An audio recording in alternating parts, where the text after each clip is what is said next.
Hi hello ನಮಸ್ಕಾರ. ನೀವು ನೋಡ್ತಿದ್ದೀರಾ ನ್ಯೂಸ್ ಸಿಟಿ ಡಿಜಿಟಲ್. ನಾನು ಕೃಷ್ಣ ಗಿರಳ್ಳಿ. ರಾಜ್ಯ ಬಿಜೆಪಿಯಲ್ಲಿ ಏನಾಗ್ತಾ ಇದೆ, ಮುಖ್ಯವಾಗಿ ಮೊನ್ನೆ ತಾನೇ ಶಾಸಕರ ಅಡ್ಡಮತದಾನ ಆಯಿತು. ಅದಾದ ಬಳಿಕವಾಗಿ ಈಗ ಆಡಿಯೋ ಸಂಚಲನ ದೊಡ್ಡ ಮಟ್ಟಕ್ಕೆ ಕಾರಣವಾಗಿರತಕ್ಕಂಥದ್ದು. ಈಗ ಹೈಕಮಾಂಡ್ ನಾಯಕರು ಏನು ನಡೆಯನ್ನ ತೋರ್ತಾರೆ ಅಂದ್ರೆ, ಪರಿಸ್ಥಿತಿ ಕೈ ಮೀರೋಕೆ ಮುಂಚಿತವಾಗಿ ಏನಾದರೂ ಒಂದು ಕಟ್ಟುನಿಟ್ಟಿನ ನಿರ್ಧಾರವನ್ನ ತೆಗೆದುಕೊಳ್ಳೋದ್ರ ಮುಖಾಂತರವಾಗಿ ಈಗಿರ್ತಕ್ಕಂಥ ಒಂದು ಗೊಂದಲಕ್ಕೆ ತೆರಳುವಂತ ನಿಟ್ಟಿನಲ್ಲಿ ಕೂಡ ಮುಂದಾಗ್ತಾರಾ ಅನ್ನೊಂದು ಪ್ರಶ್ನೆ ಇದೀಗ ಉದ್ಭವ ಆಗಿರುವಂತದ್ದು. ಯಾಕಂದ್ರೆ ಕೇವಲವಾಗಿ ಕರ್ನಾಟಕದಲ್ಲಿ 2028ರ ವಿಧಾನಸಭಾ ಚುನಾವಣೆ ಇನ್ನು ಕೇವಲವಾಗಿ 2 ವರ್ಷಗಳ ಮಾತ್ರ ಬಾಕಿ ಇದೆ. ಇಂತಹ ಸಂದರ್ಭದಲ್ಲಿ 28ರ ಚುನಾವಣೆಯಲ್ಲಿ ಗೆಲ್ಲಬೇಕು ಅನ್ನೋ ಒಂದು ಕಾರಣಕ್ಕೋಸ್ಕರವಾಗಿ ಹೈಕಮಾಂಡ್ ನಾಯಕರು ಈಗಾಗಲೇ ಬಹಳಷ್ಟು ಕಸರತ್ತನ್ನು ಕೂಡ ಮಾಡ್ತಾ ಇದ್ದಾರೆ. ಈಗಾಗಲೇ ಹಾಲಿ ರಾಜ್ಯಾಧ್ಯಕ್ಷ ಆಗಿ ಬಿ ವಿಜೇಂದ್ರ ಅವರು ಕೂಡ ಕೆಲಸವನ್ನ ಮಾಡ್ತಾ ಇದ್ದಾರೆ. ಮತ್ತೊಂದು ಕಡೆ ವಿಧಾನಸಭೆ ವಿರೋಧ ಪಕ್ಷದ ನಾಯಕರಾಗಿರ್ತಕ್ಕಂಥ ಆರ್ ಅಶೋಕ್ ಅವರು ಕೂಡ ಈಗಾಗಲೇ ಕೆಲಸವನ್ನು ಕೂಡ ಮಾಡ್ತಾ ಇದ್ದಾರೆ. ಇಂತಹ ಸಂದರ್ಭದಲ್ಲಿ ಎಲ್ಲೊಂದು ಕಡೆ ನವೆಂಬರ್ನಲ್ಲಿ ಒಂದಷ್ಟು ಬದಲಾವಣೆಗಳನ್ನ ಮಾಡೋದ್ರ ಮುಖಾಂತರವಾಗಿ ಒಂದು ರೀತಿ ಬಲಿಷ್ಠವಾದಂತಹ ನಾಯಕತ್ವವನ್ನು ಸ್ಥಾಪನೆ ಮಾಡಿ ಅಂತಿಮವಾಗಿ 2022ರ ವಿಧಾನಸಭಾ ಚುನಾವಣೆಯಲ್ಲಿ ಕೂಡ ಗೆಲ್ಲುವಂತ ಕೂಡ ಹೈಕಮಾಂಡ್ ನಾಯಕರು ತಂತ್ರಗಾರಿಕೆಯನ್ನ ಮಾಡ್ತಾ ಇದ್ದಾರೆ. ಆದ್ರೆ ಆ ಒಂದು ತಂತ್ರಗಾರಿಕೆಗೆ ಎಲ್ಲ ಒಂದ್ ಕಡೆ ಈಗ ರಾಜ್ಯ ನಾಯಕರೇ ಒಂದ್ ರೀತಿ ಅದನ್ನು ವಿಫಲಗೊಳಿಸುವಂತ ನಿಟ್ಟಿನಲ್ಲಿ ಏನಾದರೂ ಕೆಲಸವನ್ನ ಮಾಡ್ತಾ ಇದ್ದಾರೆ ಅನ್ನೊಂದು ಚರ್ಚೆಗಳು ಇದೀಗ ಶುರುವಾಗಿರತಕ್ಕಂಥದ್ದು. ಯಾಕಂದ್ರೆ ಮೊನ್ನೆ ತಾನೇ ಕರ್ನಾಟಕದಲ್ಲಿ ವಿಧಾನ ಪರಿಷತ್ ಚುನಾವಣೆ ಕೂಡ ನಡೆಯಿತು. ಆ ಒಂದು ಚುನಾವಣೆಯಲ್ಲಿ ಬಿಜೆಪಿಯ ಶಾಸಕರೇ ಕಾಂಗ್ರೆಸ್ ಅಭ್ಯರ್ಥಿಗಳ ಪರವಾಗಿ ಅಡ್ಡಮತದಾನವನ್ನು ಮಾಡಿರುವಂತದ್ದು. ಈ ಒಂದು ವಿಚಾರ ಸಹಜವಾಗಿಯೇ ಇಡೀ ರಾಜ್ಯದ ಜೊತೆಗೆ ರಾಷ್ಟ್ರೀಯ ಮಟ್ಟದಲ್ಲೂ ಕೂಡ ರಾಷ್ಟ್ರೀಯ ಬಿಜೆಪಿ ನಾಯಕರು ದೊಡ್ಡ ಮಟ್ಟದ ಮುಜುಗರಕ್ಕೆ ಒಳಗಾಗುವಂತ ಒಂದು ಬೆಳವಣಿಗೆ ಅಂತಾನೆ ಹೇಳ್ಬೋದು. ಇದೀಗ ಅದು ಮಾಸುವ ಮುನ್ನವೇ ಈಗ ಆಡಿಯೋ ಸಂಚಲನ ಈಗ ದೊಡ್ಡ ಮಟ್ಟದಕ್ಕೆ ಕಾರಣವಾಗಿರತಕ್ಕಂಥದ್ದು. ಈಗಾಗಲೇ ಮಾಜಿ ಸಿಎಂ ಡಿ.ವಿ. ಸದಾನಂದ ಗೌಡರು ಮಾತನಾಡಿದ್ದಾರೆ ಎನ್ನಲಾಗಿರತಕ್ಕಂಥ ಆಡಿಯೋ ಇದೀಗ ಎಲ್ಲಾ ಕಡೆ ವೈರಲ್ ಆಗ್ತಾ ಇದೆ. ನಿಜಕ್ಕೂ ಕೂಡ ಸದಾನಂದ ಗೌಡರು ಆ ಒಂದು ಆಡಿಯೋದಲ್ಲಿ ಅವರೇ ಮಾತಾಡಿದಾರಾ ಅಥವಾ ಬೇರೊಬ್ಬರು ಯಾರು ಮಾತಾಡಿ ಅದ್ರ ಬಗ್ಗೆ ಏನಾದರೂ ಆಡಿಯೋವನ್ನ ಈಗ ವೈರಲ್ ಮಾಡಿದಾರಾ? ಈ ರೀತಿಯ ಚರ್ಚೆಗಳು ಕೂಡ ನಡೀತಾ ಇರುವಂತದ್ದು. ಈಗಾಗಲೇ ಮಾಜಿ ಸಿಎಂ ಆಗಿರತಕ್ಕಂಥ ಡಿ.ವಿ. ಸದಾನಂದ ಗೌಡರು ಕೂಡ ಈ ಒಂದು ವಿಚಾರವಾಗಿ ಸ್ಪಷ್ಟನೆಯನ್ನು ಕೊಟ್ಟಿದ್ದಾರೆ. ನಾನು ಆ ಆಡಿಯೋದಲ್ಲಿ ಮಾತಾಡಿರೋದು ನಾನಲ್ಲ, ನನ್ನದಲ್ಲ ಅನ್ನೊಂದು ಹೇಳಿಕೆಯನ್ನು ಕೊಡೋದ್ರ ಮುಖಾಂತರವಾಗಿ ಇದ್ರ ಬಗ್ಗೆ ಮಾಧ್ಯಮಗಳೇ ತನಿಖೆ ಮಾಡಿ ವಿಚಾರಣೆ ಮಾಡಿ ಎಲ್ಲೊಂದ್ ಕಡೆ ಯಾರು ಅನ್ನೋದು ಪತ್ತೆ ಹಚ್ಚಿ ಅನ್ನೊಂದು ಹೇಳಿಕೆಯನ್ನು ಕೊಡೋದ್ರ ಮುಖಾಂತರವಾಗಿ ಎಲ್ಲೊಂದ್ ಕಡೆ ನನ್ನದಲ್ಲ ಅನ್ನೊಂದು ಹೇಳಿಕೆಯನ್ನ ಈಗಾಗಲೇ ಕೊಟ್ಟಿರ್ತಕ್ಕಂಥದ್ದು. ಸಹಜವಾಗಿಯೇ ಸದಾನಂದ ಗೌಡರು ಆಡಿಯೋವನ್ನ ಈಗ ಯಾಕೆ ಬಿಟ್ರು ಅಂದ್ರೆ, ಆ ಸದಾನಂದ ಗೌಡರು ಮಾತನಾಡಿದ್ದಾರೆ ಎನ್ನಲಾಗಿರ್ತಕ್ಕಂಥ ಆಡಿಯೋವನ್ನ ಈಗ ಯಾಕೆ ಬಿಟ್ರು ಅನ್ನೋ ಒಂದು ಚರ್ಚೆ ಸಹಜವಾಗಿಯೇ ರಾಜ್ಯ ಬಿಜೆಪಿಯಲ್ಲಿ ಈಗಾಗಲೇ ಕಾರಣವಾಗಿರ್ತಕ್ಕಂಥದ್ದು. ಯಾಕಂದ್ರೆ ಈಗಾಗಲೇ ಸದಾನಂದ ಗೌಡರು ಎಲ್ಲಾ ಹುದ್ದೆಗಳನ್ನು ಅನುಭವಿಸಿ ಈಗ ಬಂದಿರತಕ್ಕಂಥವ್ರು. ಈಗ ಅಂತಿಮವಾಗಿ ಇಲ್ಲೊಂದ್ ಕಡೆ ಹಿರಿಯ ನಾಯಕರಾಗಿ ಅಂತಿಮವಾಗಿ ರಾಜ್ಯದ ಬಿಜೆಪಿಯ ಕೋರ್ ಕಮಿಟಿ ಸದಸ್ಯರಾಗಿ ಏನೇ ಪಕ್ಷದ ಆಗು ಹೋಗುಗಳನ್ನ ಹೇಳುವಂತದ್ದು, ಮತ್ತೊಂದು ಕಡೆ ಸರಿಪಡಿಸುವಂತ ವಿಚಾರಗಳಾಗಿರ್ಬೋದು. ಮೊನ್ನೆ ತಾನೇ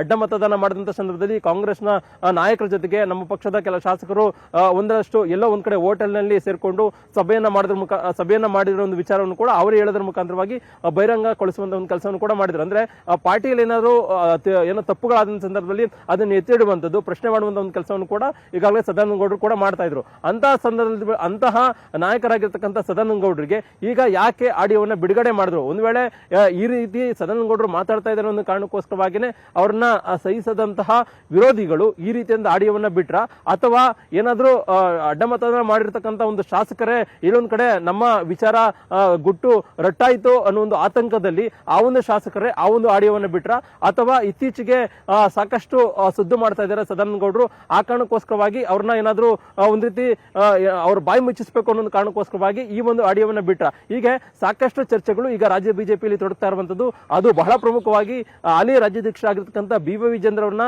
ಬದಲಾವಣೆ ಮಾಡಬೇಕು ನಿಟ್ಟಿನಲ್ಲಿ, ಅಂದ್ರೆ ಅವ್ರನ್ನ ಒದ್ದು ಹೊರಗಡೆ ಹಾಕಿ ಅನ್ನೊಂದು ಹೇಳಿಕೆಯನ್ನ ಆ ಆಡಿಯೋದಲ್ಲಿ ಮಾತಾಡಿದ್ದಾರೆ ಅನ್ನೋದು. ನಿಜಕ್ಕೂ ಕೂಡ ಸದಾನಂದ ಗೌಡರು ಆ ಒಂದು ಆಡಿಯೋದಲ್ಲಿ ಮಾತಾಡಿದ್ದಾರೆ ಆ ರೀತಿಯಾಗಿ ಅನ್ನೋ ಒಂದು ಚರ್ಚೆ ಇದೀಗ ಉದ್ಭವ ಆಗಿದೆ. ಅದೇನಿದ್ರು ಕೂಡ ಸದಾನಂದ ಗೌಡರು ಉತ್ತರವನ್ನ ಸ್ಪಷ್ಟನೆಯನ್ನು ಕೊಟ್ಟಿದ್ದಾರೆ. ಆ ರೀತಿ ಅಂತ ನಾನು ಹೇಳಿಕೆಯನ್ನ ಕೊಟ್ಟಿಲ್ಲ, ಆ ರೀತಿಯಾಗಿ ನಾನು ಮಾತಾಡಿಲ್ಲ, ಇದ್ರ ಬಗ್ಗೆ ತನಿಖೆಯನ್ನ ಮಾಡಿರುವಂತದ್ದು. ಅಂತಿಮವಾಗಿ ಈ ಒಂದು ವಿಚಾರವಾಗಿ ಹೈಕಮಾಂಡ್ ನಾಯಕರು ತೀರ್ಮಾನ ಮಾಡಬೇಕಾಗುತ್ತೆ. ಹಾಗಾಗಿನೇ ಮಾಜಿ ಮುಖ್ಯಮಂತ್ರಿಗಳಾಗಿರ್ತಕ್ಕಂಥ ಡಿ.ವಿ. ಸದಾನಂದ ಗೌಡರು ಇದೀಗ ದೆಹಲಿಗೆ ಹೋಗೋದ್ರ ಮುಖಾಂತರವಾಗಿ ಹೈಕಮಾಂಡ್ ನಾಯಕರನ್ನು ಭೇಟಿ ಮಾಡಿ ಅಂತಿಮವಾಗಿ ತಮ್ಮ ವಿರುದ್ಧದ ಆಡಿಯೋ ವಿಚಾರವಾಗಿ ರಾಷ್ಟ್ರೀಯ ಅಧ್ಯಕ್ಷ ಆಗಿರತಕ್ಕಂಥ ನಿತಿನ್ ನಬೀನ್ ಅವರಿಗೆ ಭೇಟಿಯನ್ನ ಮಾಡೋದ್ರ ಮುಖಾಂತರವಾಗಿ ಆ ಒಂದು ಆಡಿಯೋ ವಿಚಾರವಾಗಿ ಸ್ಪಷ್ಟನೆ ಕೊಡುವಂತ ಸಾಧ್ಯತೆ ಇದೆ. ಅಂತಿಮವಾಗಿ ಹೈಕಮಾಂಡ್ ನಾಯಕರು ಆ ಒಂದು ಆಡಿಯೋ ಬಗ್ಗೆ ಸ್ಪಷ್ಟನೆ ಪಡೆದ ಬಳಿಕವಾಗಿ ಏನ್ ನಿರ್ಧಾರವನ್ನ ತೆಗೆದುಕೊಳ್ತಾರೆ ಅನ್ನುವಂಥದ್ದು ಈಗಿರ್ತಕ್ಕಂತಹ ಕುತೂಹಲ. ಯಾಕಂದ್ರೆ ದಿನ ಬೆಳಗಾದ್ರೆ ರಾಜ್ಯ ಬಿಜೆಪಿಯಲ್ಲೇ ಒಂದಲ್ಲ ಒಂದು ಬೆಳವಣಿಗೆಗಳು ಆಗ್ತಾ ಇರುವಂತದ್ದು. ಯಾಕಂದ್ರೆ ಮೊನ್ನೆ ತಾನೇ ಆಡಳಿತ ಪಕ್ಷದ ಶಾಸಕರ ಜೊತೆಗೂಡಿ ಎಲ್ಲೋ ಒಂದ್ ಕಡೆಗೆ ವಿಪಕ್ಷವಾಗಿರ್ತಕ್ಕಂಥ ಬಿಜೆಪಿ ಶಾಸಕರು ಅಡ್ಡ ಮತದಾನವನ್ನು ಮಾಡುವಂತ ಒಂದು ಕೆಲಸವನ್ನು ಕೂಡ ಮಾಡಿದ್ರು. ಸಹಜವಾಗಿಯೇ ಈ ಒಂದು ವಿಚಾರ ರಾಜ್ಯ ಬಿಜೆಪಿಗೆ ದೊಡ್ಡ ಮಟ್ಟದ ಮುಜುಗರವನ್ನ ತರಿಸಿದೆ.